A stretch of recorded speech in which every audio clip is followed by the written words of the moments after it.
In business, there's no room for guesswork. Every shipment matters. Every deadline counts. When you're trying to keep operations running smoothly, the last thing you need is uncertainty. That's why reliability is at the core of USPS Ground Advantage. From the moment your package is first scanned in, it moves through a secure nationwide network, aiding in a timely and accurate delivery. You get near real-time tracking so you can keep up with your shipments. And with affordable upfront pricing, there are no hidden fees or surprise surcharges to throw off your cost sheets. It all adds up to predictable deliveries you can depend on. Because knowing your logistics are handled lets you focus on everything else: your customers, your team, and the future you're building. Visit USPS.com/Ground Advantage to start shipping with confidence. USPS, official shipping sponsor of the NHL. Welcome to Sass and Slapshots, a podcast for women who love hockey by women who love hockey. We're here to give listeners weekly news, game analysis, and cultural hockey conversations from the perspective of two women who found hockey later in life. There's no shame in our game, from veteran fans to rookies just discovering hockey. Everyone is welcome to learn more and encouraged to become obsessed with the best sport on the planet. Let's dive like Ben into today's episode. Hey guys, gals, and non-binary pals. Welcome to Sass and Slapshots. My name is V. I'm Sarah. And we're so happy to have you back. We apologize for the brief pause that we took in episodes. Honestly, our lives are just, I don't even know where to begin with that one. But you know what? We're doing it. We're surviving. We're making this episode. It's happening. So, Sarah, how you been? Like you said, life has thrown some curveballs lately. I don't want to go too much into it, but my husband got an opportunity. It's great, but it has changed our daily life quite significantly. So it's been a change, and with change comes some bumps and bruises, and we're making our way past everything and trying to figure out our new schedules and new lives, and that's it's starting to be a little more comfortable now, but there for a little bit, it was a struggle. And then we lost our dog, which I can't talk about, or I will start crying. Yes, we will not. But we lost a family member, and our beautiful Shiva. She is no longer with us, so that was a hard, and it still is hard. Like, daily life is still hard without her, but we are making our way through, and the kids are processing better. My youngest is drawing pictures for her for Over the Rainbow Bridge, and yeah. She took a video with her before my husband took her to the vet, and she watches it. So she's working through it. So life has thrown some curveballs, but I know they've done the same for you. So yeah. My parents, especially my dad, is he's aging and he's declining, and we're navigating that, and it is the shittiest thing to navigate. No one ever prepares you for how this stage of your parents' life actually looks like. And it's a lot. Sorry. Yeah. It's anyway. Yeah. So we're going to talk about hockey now, because that's the only thing that's keeping me together. You're going to make me start crying, and I'm just no, we're not. We're not even going to touch this. That's how our lives are going. So that's why the podcast has been hit or miss lately, because Sarah and I are literally just like crawling to the end of this season. All right. So we're going to talk about the top 5 in the NHL right now, which is so exciting because they have all clinched spots in the playoffs. Yes, they have. So coming in first is our Colorado Avalanche. All hail the Kale. Which, if you're watching the podcast, Sarah has the most badass hat I've ever seen. I'm so jealous, and I want it. It's a little head of kale, and it's holding a little hockey stick, and it says "All Hail Kale." So cute, so cute. Anyway, so continue. excited. I'm gonna take a quick break. Quick. I promise. Yes. So for Mother's Day, my husband just ordered me 4 more, and I got 2. I got 2 Lecky and Mayer, and then oh my gosh, they had one that was waffles for Parker Kelly's new whale. So I got waffles. I'm so excited. Like, I'm gonna have so many hats, and I'm so pumped. I need Neil to send me links. Right, Seriously, right. Because I need some of those hats. Well, he told me, he was like, she's running out, and I was like, no. She gonna run out when I buy them, right? I'll send you the link. But cool. I just love I love her hats, and they're stitched. It's not like screen printed; like it's stitched on, quality. So it's good quality. So I was really happy. So anyway, okay. So our Colorado Avalanche have clinched the President's Trophy. They are in number 1. We have playoff home advantage. throughout the playoffs. So excited about that. I know there's a curse attached, but we're going to try and believe that we're going to break that curse this year. We are. Totally. Coming in second right now, the Carolina Hurricanes. Their percentage chance of winning the Stanley Cup is at 12.2. Colorado Avalanche is at 12.6. Dallas Stars in third with a 6.3% chance to win the cup. Buffalo Sabres coming in at fourth, which is absolutely astonishing to me, the way they started the season. But all that matters is the end, right? Like, That's it. this is when it matters, and they're playing when it matters. But Crazy. they have a 0.1% chance to win the Stanley Cup, which is higher than the Dallas Stars and Tampa Bay, which Tampa Bay coming in fifth with a 6.4% chance of winning the Stanley Cup. So, yeah, that's your top five. Never thought I'd see the Sabres in that top five. Well, I think we talked about the Sabres. Like, one of our very first episodes this season was, oh my gosh, what's going on and all of that. Now they're fourth and have a higher percent chance of winning the Stanley Cup than the Dallas Stars and Tampa Bay Lightning. So crazy. I mean, I love crazy. it. I love to see it. Yeah. I love to see the Stars underneath anybody. So, Right. I did watch that game the other day while I was at the Wild Dallas game. I was at Ball Arena and DU was playing, Dallas was playing, and I was at the Avs game, and I had DU and Dallas on my phone. Oh my God. And then I was watching the game, and people behind me were like leaning over and like checking my phone scores. I was like, yeah, I'll show everybody we're good. Yeah, that's when you know you're in the thick of it, man. In the thick of hockey season, when you have three screens and you're at a game, like. Yeah, it's legit. It's the best. This is one of the best times of the year. Like, it really is. Oh my God. And it playoff really is. hockey, guys.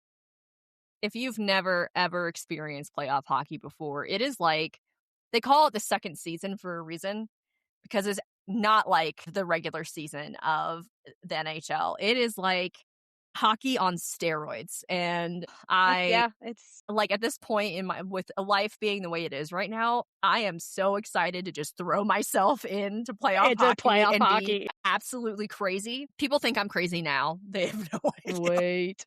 Yeah. I'm like, have you seen the game? Oh yeah, there's 5 games on. Oh my God. How the Colorado Avalanche. Like, every thought. It's when they start getting into like game 3 or 4, it gets really so just intense, because games 1 and 2, you're kind of just, okay, whatever. And then that gets to game 3 and 4 with like it's on. Then it just gets intense, and it's great, and it's just wonderful hockey. And the refs aren't as diligent, nitpicky. So it goes a little bit. The pace is different, Pace is different. It's much faster. It's much more physical. It gets nasty. There's personal vendettas, and it's so awesome. It's I'm so excited that we're not playing. So ready. I am too. I'm just happy we're not playing Dallas in the first round, because mentally, I don't think I could anybody do it again. No, I couldn't do it again. So I'm happy that they're. Last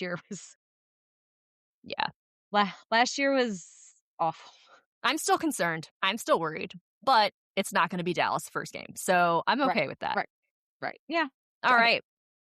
I'll go over the injury reports. Again, we try to keep it to 10. We rarely do that. We try to go fast. All right. Okay, but the number one injury. Come on, V. The number one injury. Okay, number one injury is Jared Bednar, the coach of the Colorado Avalanche, got hit in the face with a puck during the last game against, I can't even remember. Who the hell was it? We were playing, Knights. The Knights. Vegas Knights.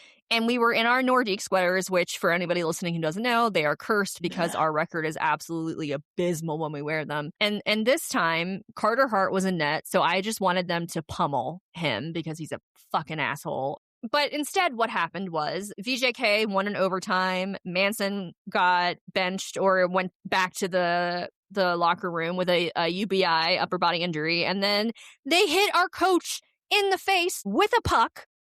And he's out for a roadie. Like, he's gone for 2 games. He's not traveling. The assistant coaches are stepping up. So, Coach Bednar, I hope you get well soon. And he has facial fractures. He was awake and aware right after the puck hit him in the face. He went to get a CT scan at the hospital, but he definitely is out. So, did you see the bench? Did you see the bench view? Yeah, it was rough. Oof. Yeah, I texted Ryan and I was like, man, I know he stopped playing hockey and didn't expect to get hit by a puck like that. Right? Poor guy. He thought that time was over, that time of his life where he was getting hit by pucks was over. You get your teeth fixed and everything. Poor guy. No. Yep.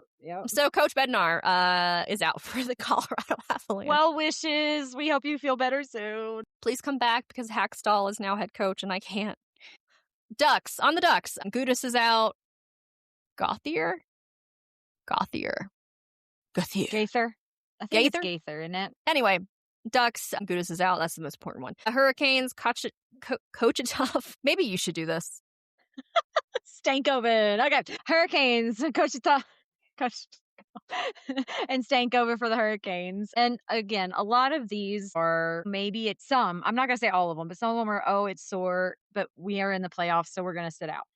Some of these are serious injuries. I don't want to take that away from, but some of them, we're at that part of the season where it's like, is he really injured or are they sitting for playoffs? So Colorado, we obviously have Makar, Manson, and Kadri.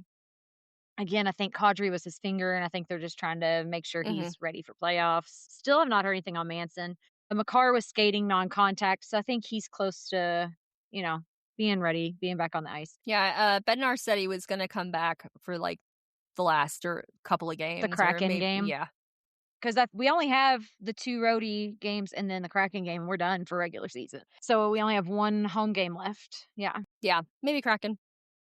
So we'll see if he comes. And I can see him playing that because I can't see them being like, hey, we're going to injure people for the playoffs. Yeah.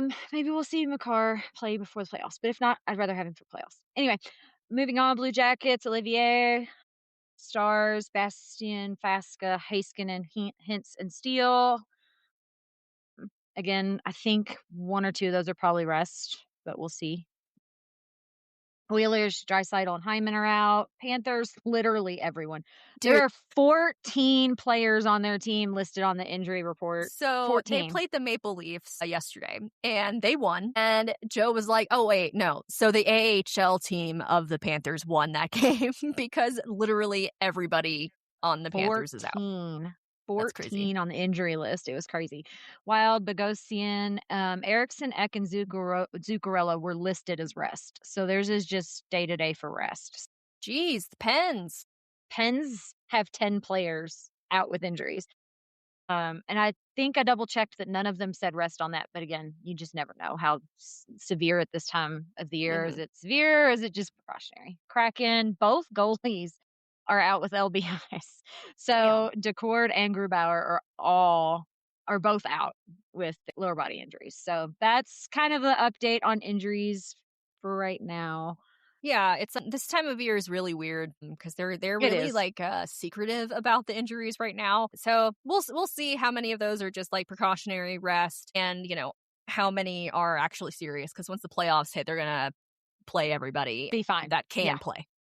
Right. So the top 3 in the PWHL right now, the Montreal Victoire, Boston Fleet, Minnesota Frost, and I'm not 100% sure if the Charge have made the 4th playoff spot yet, but those are the top 3. I know that it is extremely close, and those games are starting to really heat up with the physicality. It's a lot of fun to watch. They have not secured because when I just checked it, cool. And the only ones that have secured is the top 3 at the moment. Okay, yeah. So now we are all eyes on the Scepters and the Charge. Basically, they're gonna duke it out for the 4th playoff spot. So that'll be a lot of fun. Personally, I really hope the Charge makes it, just because their coach is undergoing breast cancer treatment right now, McLeod, and she's just been a mainstay on that bench, and she has really tried to be there as much as possible during this cancer diagnosis. And I just think she's awesome, and I really hope they get a chance to play in the playoffs this year just because of that. I don't have anything against the Scepters. It's just, I think that's a feel-good story, The injury report, Montreal, Poulin, Murphy, Ambrose, which makes me sad because those 3 are very important to them. Fleet, Boyd, Mobley, Saulnier, and Monroe. Sirens, Gerard, Frost, Schofield, and Petrie. Torrent, Knight, Menti, I think? Mentis? No, I'm pretty sure it's Menti. And Charge, Hobson. Definitely Montreal's injuries or something to kind of take a look at, because that's That's a lot of their D and their physicality right there. Gerard, Sarah, and I watched that happen. That was awful. Hillary Knight, I really hope she's available for the playoffs. That's going to be really shitty if she doesn't come back for that. And Sarah, would you go ahead with the Hockey 101? And then we're going to announce our special guest. Yeah, so Hockey 101 today. This is called the butt end penalty. So this penalty occurs when a player jabs or attempts to jab an opponent with the top shaft or the butt end of their stick. There are so many things I want to say right now. Woo! I had to do a fun one. Like we're in such a space right now where we're both just like, oh my gosh. So I was like, I have to do a fun one. That's a good one. But the butt end penalty is a thing, and it's a fun one because there's, taking that butt end of their stick and just jabbing people with it. That's a penalty. You can't do that. You mean what Vegas did like the entire fucking game last night?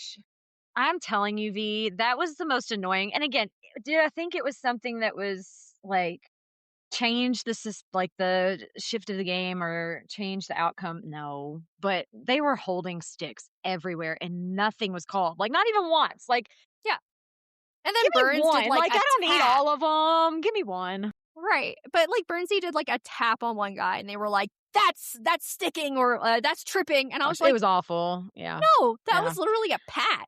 Anyway, yeah. All right, so guys, gals, non-binary pals, many of you, if you're an Avalanche fan, you know him as the voice of Ball Arena, essentially. He also has done MCing for the Olympics. He does the Super Bowl. He's basically a legend in the sports world. And without him, I just don't know if the Colorado Avalanche home games would have the same zhuzh as they do, like he really just adds a flair. Alan Roach, we are so happy to have you on the podcast, and we can't wait for you to hear this episode.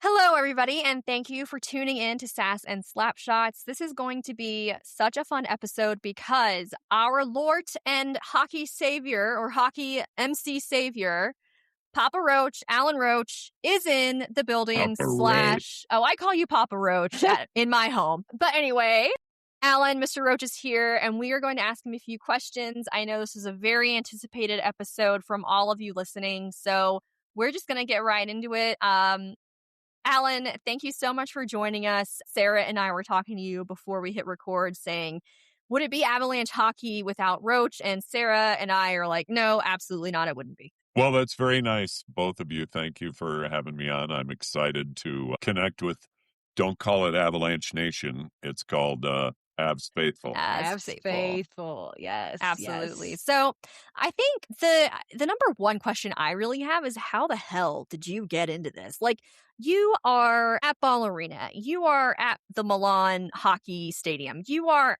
at the freaking Super Bowl. Like, how did you become Roach? Like, did you just have the voice and someone was like, you should do this, and you did it? A lot of what you said is true. Yeah. And some of it is that simple and some of it's not. But obviously having a freakish voice, that helped because it got attention. But I think in addition to having a freakish voice, I had to do a good job along the way. So that when I did one job, somebody hired me for another job, and somebody at one of those jobs heard me, and then they hired me for a job. And then somebody who was at that hired me for a job. So that's a lot of that. And also a lot of it is somehow carving out the ability to do that while working full time, because PA announcers, even now, but especially 10 years ago, or when I was going through all of that stuff to take all these jobs, I was getting paid nothing. So I would have to take vacation from my full-time radio job in order to work NFL jobs. So I never had vacation to go anywhere and do anything because all my vacation was used up working. And I would go there and work. And yeah, it was nice and it was cool to go to a Super Bowl and get paid, but it was not a money maker. It was a money coster. And I did that for 25 years. When did you turn into a part-time PA MC to full-time? I don't know the distinction between the two. If you're talking about the Avalanche and being only there some of the time, That's only a result of business and opportunities that have come my way, especially in the last 6 to 8 years, that didn't come my way prior to that. And how hard was it when you were in Milan not to add the flair that you normally have at Ball Arena, at the Super Bowl? Like, how is that different from your normal? It was different. It was super easy and it was really fun. I Yeah. mean, I wouldn't want to do that all the time, but for me, who does, well, 41, give or take, Avalanche games in a season and have for 26 seasons, I pretty much try to stay the same at every Avalanche game. Obviously, I've evolved over 26 years, but there's not that much different from the first game that I did to the game I did 2 days ago. Right. So to be challenged with doing something different, that's fun too. Right. So, but I get a lot of that with, I'll announce a hockey game on one night and I'll announce a football game the next night and I'll announce a soccer game 2 days later. And so I get some of that variety. So that's really nice. Yeah, so it's consistent in one way and kind of, like you said, a variety in another way. It's something that kind of evolves and changes with the whatever you're announcing. The coolest part for me at the Olympics was being able to announce the European players the way they announce their name in their home countries. And that was so cool. And I've done that other Olympics before. This year, because of social media, it got made more of a big deal of, but I've always enjoyed that part. Now, how did you prepare for that? They made it super easy at this Olympics. And if any Olympics are listening or anyone that ever does a sporting event and has an announcer, this is a super simple thing that you can do that is so incredibly helpful. On the website for Italy's Olympics, if you went into pushed hockey and then you pushed Switzerland, it gave you the roster. And next to every name was a button that you could push, and it was that player saying his name. Incredible. That's awesome. That's awesome. I actually really enjoyed the video that I heard Rantanen was on it, Landeskog was on it, and yeah, I thought that was like such a cool thing because I'd never even considered the way that they pronounce their name in their country. I don't know the video that you're talking of, but I know that every player on every hockey team at the Olympics, I sat down at different times, thankfully, or it would have taken too long. And AI helps with this, by the way, too, in making rosters. I love AI. But basically, I turned every name into a phonetic spelling. Yeah, smart. Some of the guys, it was funny, some of the guys that I would say, I never wrote their real name down. All I had was the phonetic spelling. And it wasn't until after I had them 2 or 3 times I realized, oh, that's the guy from the Flyers. Yeah. I know who that is. Yeah, totally different sounding name. I was going to say, along with the names, we have a question on here from a threader, a follower. Are there any names in the NHL that like just make you stumble? That no matter what, anytime you're just like, dang it. I can stumble on any name at any time. Okay. Thankfully, that does not happen very often with me. But as far as can I pick out one that's harder? No. Sometimes it's just a weird combination of letters. Like if one syllable ends with a CH and the next syllable starts with a T or an H and an R, sometimes just that weird combination. It doesn't matter that it's, some European name. Right. You never know what's going to make you stumble, but no, I pride myself on that phonetic spelling stuff and trying to say names the way they're supposed to be said every time. Sometimes I'll stumble through it and you won't even know if I say it fast enough. Right. That's the trick, right? Just say it fast enough. Nove Miesto na Moravia, Czechia is the hometown of number 88 Martin Necas. So last year I had to learn how to say Nove Miesto na Moravia, Czechia. It was Czech Republic then, now it's Czechia. When I was in Italy this year, one night, the only night I had off, I went to Czech House. And there were lots of hockey fans in there. And actually, Martin was in there as well. I didn't get to see him then. But I was sitting down and I had a beer and I had a whatever you have in Czech House, what do you call the pounded pork thing? A schnitzel? Yeah. And I was just talking with my group, and the guys behind us heard, and they said, "Oh my God, are you the announcer for the Avalanche?" I said, "Yeah." And so I got to meet them, and that was really cool. But then I told them, I said, "Okay, last year I had to learn how to say this. Am I saying this right? Nove miesto no moravia." And they were like, "Oh my God, it sounds like you're from there." So there you go. Nice. Yes. Yeah, that's like the best compliment you can give. That's amazing. I love that. But then they also said that's not really where he's from, but you're saying it right. What? Did they tell you where he's really from? They did some this is the name of a region, and it's a smaller town outside or something. There was some technicality, as I recall. Yeah. Gotcha. It's like saying I'm from Boulder, but I'm really from Longmont. Yeah, kind or of maybe thing. he was born. The hospital was here. He was born here, but that's not where he grew up, or something like that. I would love to know what's the loudest you've ever heard Ball Arena? You can't. I mean, there's no way to say I remember this particular moment because it was louder. Mm. You just remember all the moments that get loud. And also, if you're being technical about loud and holding up the meters and all that kind of stuff, that all has to do with that little area that you're in. Right. And like for the first 20 years that I announced, I was in the penalty box, in between the penalty boxes, sitting on the table at the red line. And so you have the glass boxes around you, plus you're kind of out on the ice. Now I'm in the, how many levels are there? 5. So I'm in the 7th. I'm in the 7th level, and I'm way up high. Mhm. So speakers and things aren't, pointed towards you, or you don't get the ambiance of the crowd. So technically, when it comes to loudness, I'm not a good person to ask. Mhm. But as far as if you want to talk about moments when it was loud, I have lots of memories of that. Okay, so what was like the most electrifying moment then? Yeah. You want a one-time answer, a most. I can't give you a most. Okay, maybe like top No, 3. I mean, well, if are you talking about just me, or are you talking about are you talking about the excitement of the crowd and just the craziness of the crowd?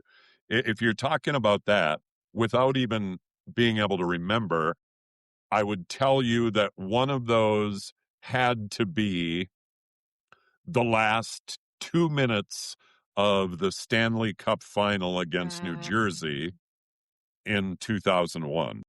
Oh, wow. Okay.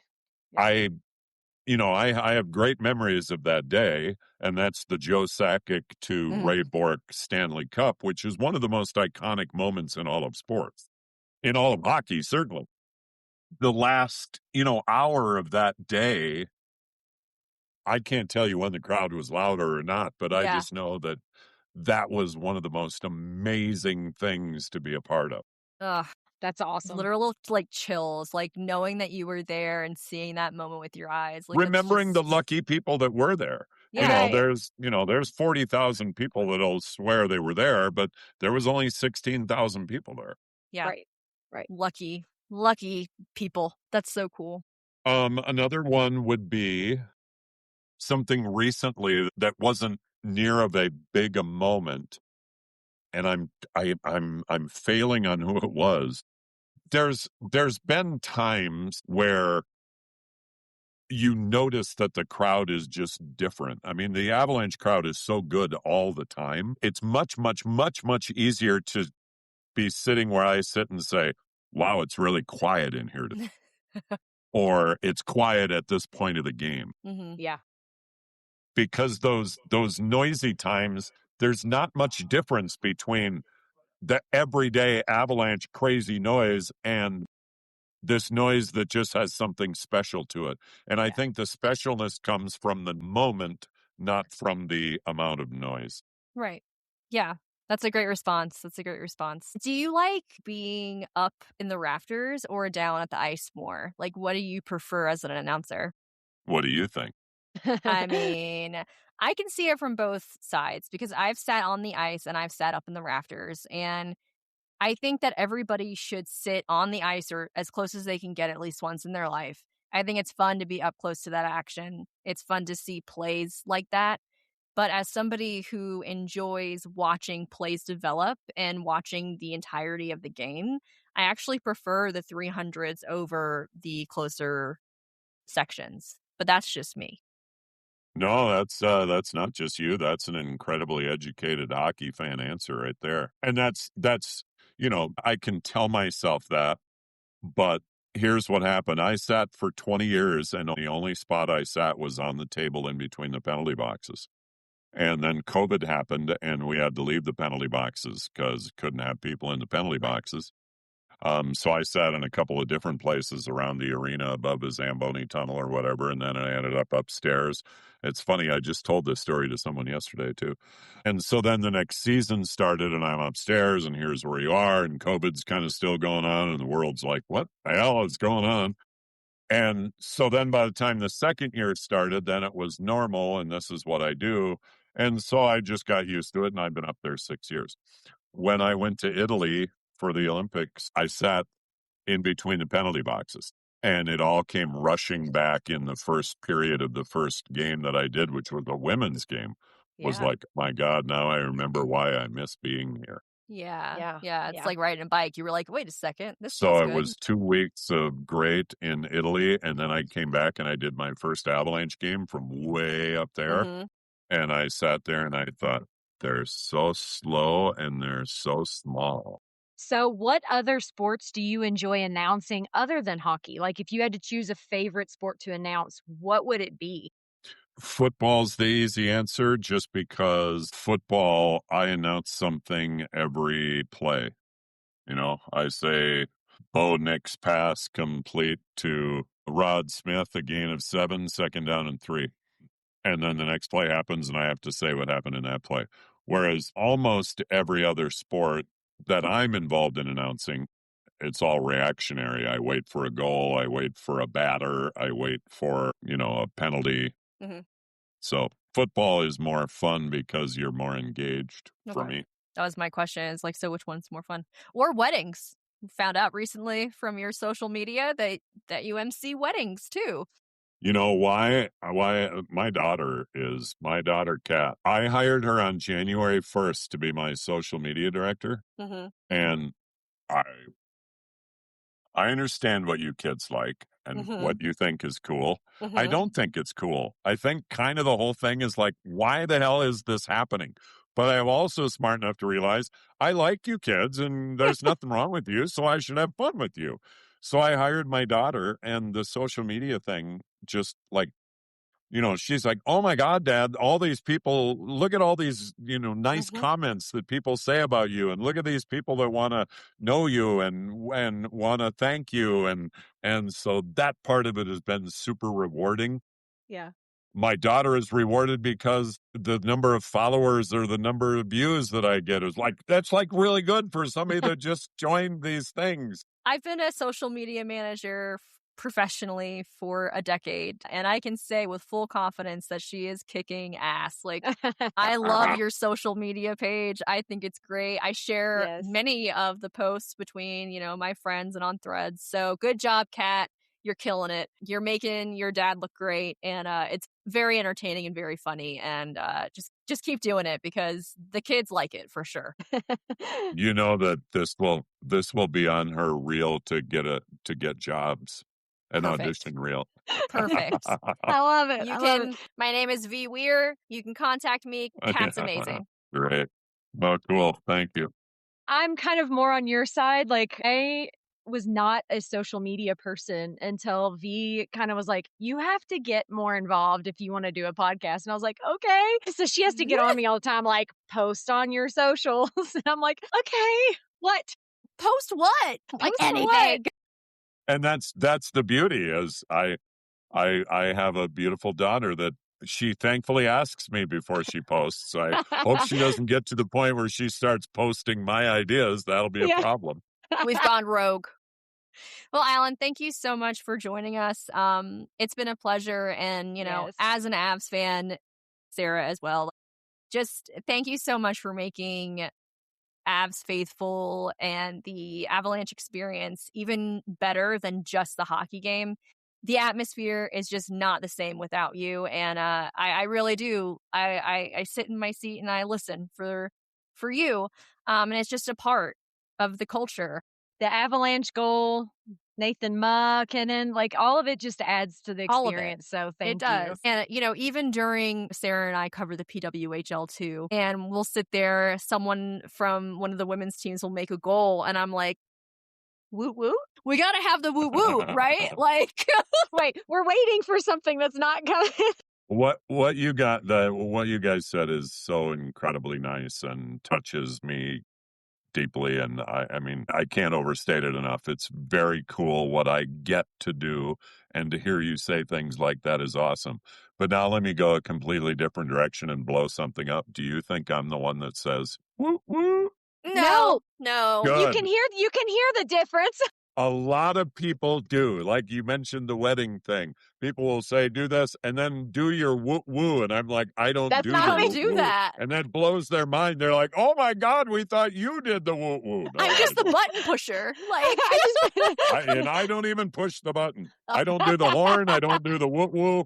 I don't do the computer guy that says equalizer. I just do my gig. Dude, it took me so long to figure out what the heck that was saying. Oh, yeah, you don't do the woot-woot, but I know that you are the reason for the woot-woot. So the Avalanche goal, and then you wait for it. Yeah, and I'm sitting there waiting like, okay, where's Alan? You know what? You've never heard me announce a goal unless they score one on the ice first. So it doesn't really start with me. Well, we really appreciate you coming on, and you're the best. So thank you so much. You guys are the best. Thank you, B and Sarah. Thank you. Bye. Bye. Thanks for listening to this week's episode of Sass and Slapshots. If you're craving more hockey content from us before next week's drop, have no fear. We're two chronically online hockey nerds.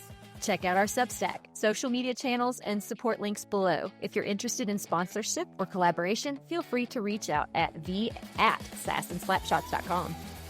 Special shout out to our editor, Joe Bogomil, and our graphic designer, Corey Tyler. We appreciate all of the support and can't wait to chat with you next week. Bye. Bye.